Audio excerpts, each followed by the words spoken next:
Matius pasal 26 ayat Matius pasal 16 ayat 26, firman Tuhan berkata begini, apakah untungnya seseorang memperoleh seisi dunia tetapi jiwanya binasa? Jadi sekarang begini, apa yang menguntungkan saudara dalam hidup ini? Apa yang bernilai maksud kata ini? Yang nilai dalam hidup ini, apakah kekekalan, apakah keselamatan, atau hal-hal yang sementara yang saudara alami sekarang itu cuma sementara? Kita harus memikirkan kekekalan, saudara. Yesus sudah tebus kita di kayu salib. Semua bilang ada Yesus. Yesus selamatkan kita. Kita jadi anak Tuhan. Tapi dalam hidup ini, dalam perjalanan hidup, apa yang bernilai? Apa yang saudara rasa menguntungkan dalam hidup ini? Hidup yang sementara atau kekekalan? Haleluya. Mazmur 90 dia bilang apa? Ajarlah aku menghitung hari-hariku agar aku memperoleh hati yang apa? Bijaksana. Apa kata itu bijaksana? Kalau kita orang hitung, ini satu hari itu orang lebih apa? Lebih banyak kebaikan atau kejahatan? Lebih banyak mengecewakan Tuhan atau tidak? Atau mengecewakan sesama? Mari orang coba hitung sekarang. Banyak orang cuma suka hitung berkat Tuhan. Sini ada lagu bilang, hitung berkatmu satu-satu. Oke, tidak salah. Saudara diberkati, saudara harus hitung. Karena saudara harus mempertanggungjawabkan kepada Tuhan. Tapi ingat, Tuhan suruh kita belajar menghitung dalam kehidupan selama ini. Saudara umur berapa? Saya umur berapa? Apa yang kita sudah lakukan selama ini? Sebab Tuhan bilang kalau Tuhan hitung, maka kita akan beroleh hati yang bijaksana. Apa itu hati yang bijaksana? Yosua pasal 1 ayat 8 dia apa? Kamu bertindak hati-hati. Haleluya. Agar kamu apa? Tidak salah melangkah. Kamu tidak menyimpang ke kanan dan ke kiri. Bertindak hati-hati. Itu namanya bijaksana. Supaya orang dapat peroleh, oh yang menguntungkan apa dalam hidup ini. Banyak orang bilang, oh ya gampang.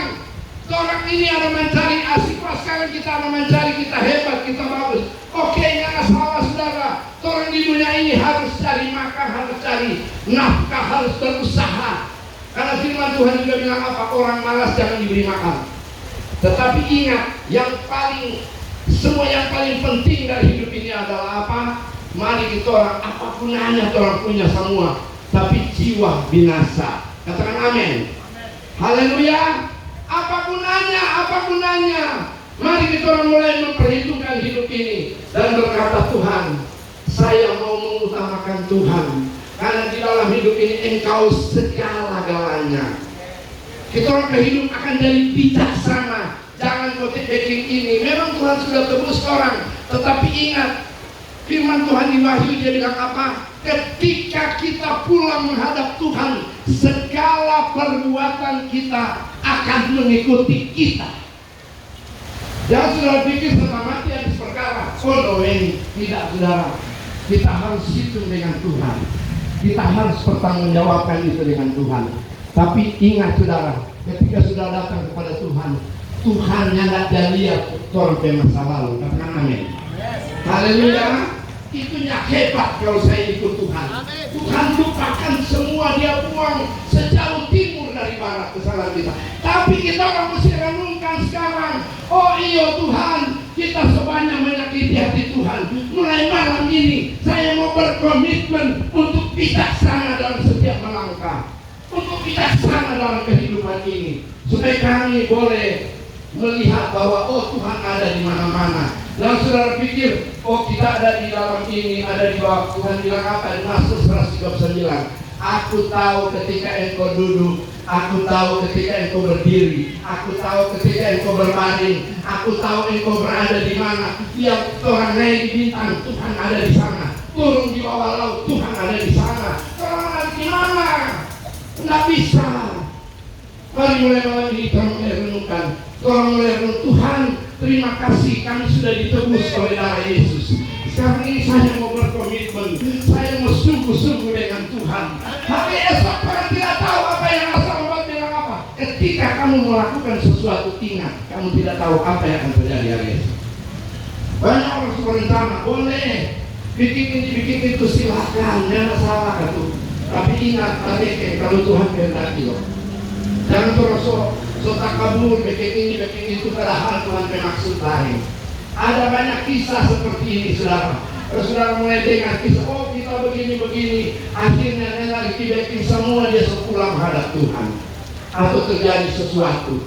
Jadi mari kita orang segala sesuatu kita orang datang ke Tuhan, hitung satu-satu, hitung semua, berserah kepada Tuhan dan berkata, Tuhan, Engkau sudah tebus kami di kayu salib.